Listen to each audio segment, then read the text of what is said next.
Hello guys, how we doing? Welcome back to the Three Hammers. It's Luke here. It's Saturday. Some big news come out last night that Tony Cottee is being attached to the Pi Capital bid. If this is something that was done earlier on, then maybe we would have had different opinions. So just very quickly guys, I'm sure you've all read the statement. I'm not going to insult you, but I will read it out just in case anyone hasn't. It says, I've been following the bid very closely and I've had detailed discussions with Pi team recently, said Cottee. Having got to know the people involved and having had the opportunity to learn more about their players, I'm pleased to announce that I'm fully behind the Pi's bid. Everyone knows how much I love this club and how much it means to me. I want the best for the West Ham players, the staff and the fans. I'm confident that Pi will deliver on all fronts.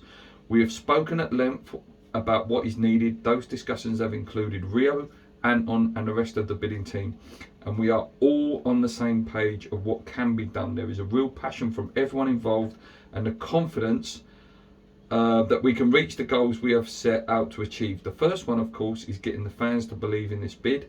We want the fans to support this, and I'm hoping that I can help with that conversation. Pi are yet to give the fans clarity over, obviously this is not Tony Cottee now, Pi are yet to give the fans clarity over their plans for the club and the squad, despite their previous approach being dismissed as a Desiree by Sullivan insisted that is not a serious takeover. So Tony Cottee, now involved in the bid, is an interesting one, isn't it? Obviously originally it was Rio and Anton that got mentioned. Everyone was okay with Anton. Obviously there's not a huge West Ham name in terms of, we've got West Ham ex-West Ham players. Rio was always a bit of a touchy one because obviously he spent the whole summer trying to make Declan Rice sign for Manchester United.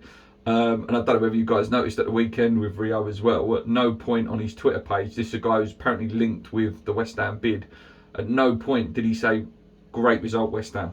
It was all, Bruno and Pogba.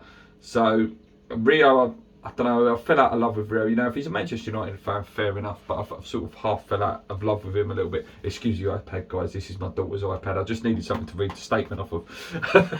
But Tony Cottee, obviously, we all know he's a legend, do you know what I mean? Yeah, he went to Everton and all that, and then he came back. But, listen, he's a proper Canning Town Plaistow boy, and he knows, he knows the club inside out and speaks so highly. And he was one of the first ones in the media. I remember an interview, I think it was maybe 2-3 years ago, when the initial protests went on in that Burnley game, and Jeff Sterling asked him on Soccer Saturday, like, what is West Ham fans' problem? Like, what do they want? And then obviously Tony Cottee very, eloquently said that they've been promised so much, and they just want a bit of investment. They don't. It's not about winning trophies. It's not about, it's not about buying the best players in the world, but it's just about continuously trying to be competitive. Otherwise, what's the point there? What is the enjoyment of the sport? And if Tony, and listen, I'm really against the Pi bid, obviously after that car crash interview from Philip Beard, which is on the channel if you did miss that, guys.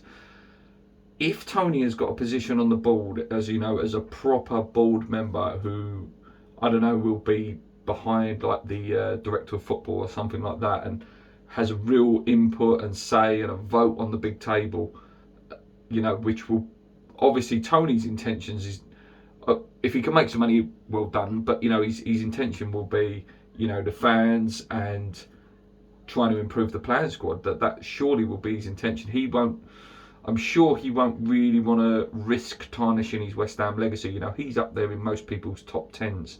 Do you know what I mean? Your Bobbies and Billy and Trevor, Frank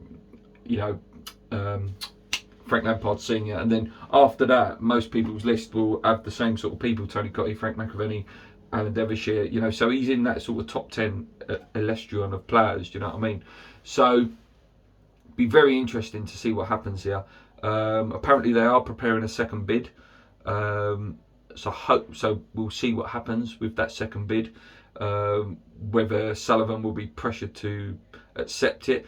The only thing I don't like about it going on at this time is obviously we've only got a week left, a week and a half as I'm looking at the calendar until the transfer window closes. I don't know, will they put the bid in before or will they put the bid in after? And then Sullivan's got to play a little game here as well. If he doesn't want to sell the club, he's got to go and buy some players. He's got to go and buy 2 or 3 players next week, so that when that bid does come, because this is what I think is going to happen, right? They won't sign many. I think they will sign some. There's definitely going to be some loan deals in there, a loan with options to buy, and then maybe a big signing like a £25 million striker or something like that. Who knows? Or a 25 million defender or something like that.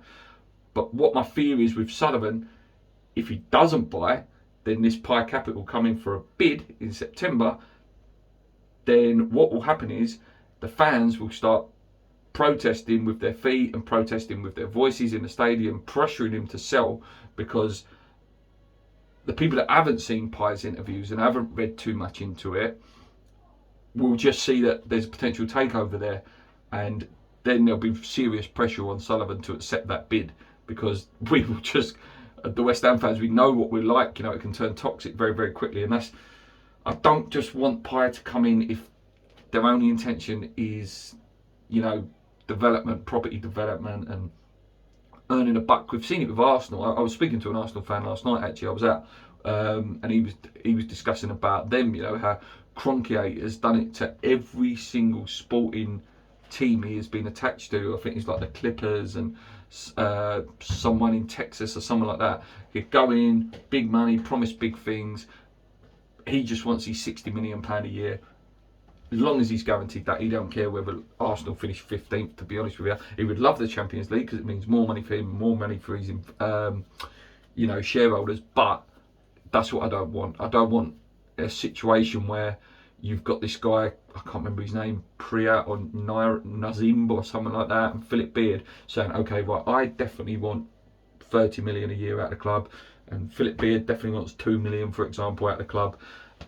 And then it detracts from the transfer funds. I didn't like, I just keep going back to the interview with the hospitality boxes, and it's something that I didn't touch on when I did the review video of that.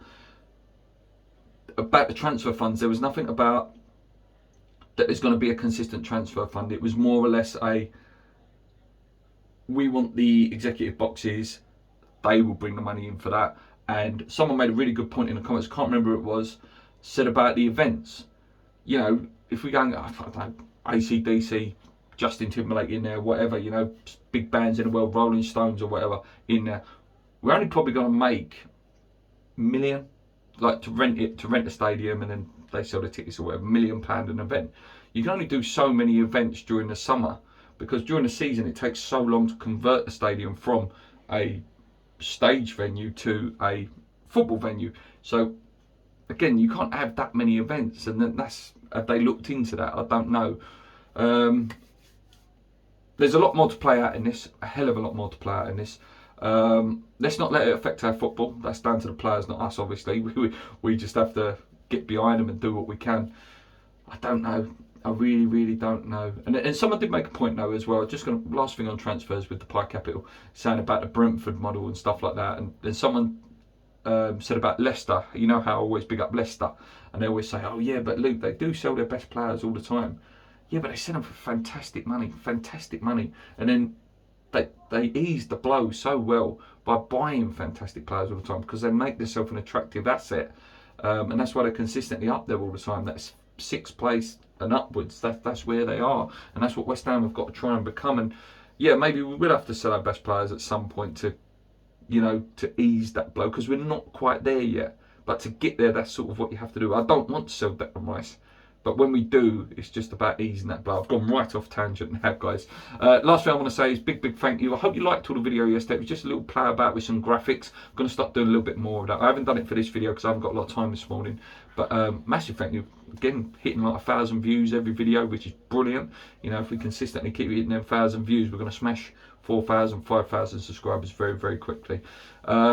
Yeah, guys, hopefully we'll do a podcast either today or tomorrow, so keep your eyes open for that. We'll be live, me and Paul. Plenty to discuss. I've not spoke to Paul. Obviously, I speak to Paul every day on WhatsApp, but like in terms of, face to face, talking about West Ham, about all the stuff that's been going on, there's a lot to talk about, a lot to discuss. So if you see us, guys, if you do see us Saturday or Sunday, live show come up, join in, put the comments in. We read out every single one. Until next time, guys, come in your hands, keep believing, hit that subscribe button, tell your friends. Let me know what you think about this Pi Capital thing. Let's go.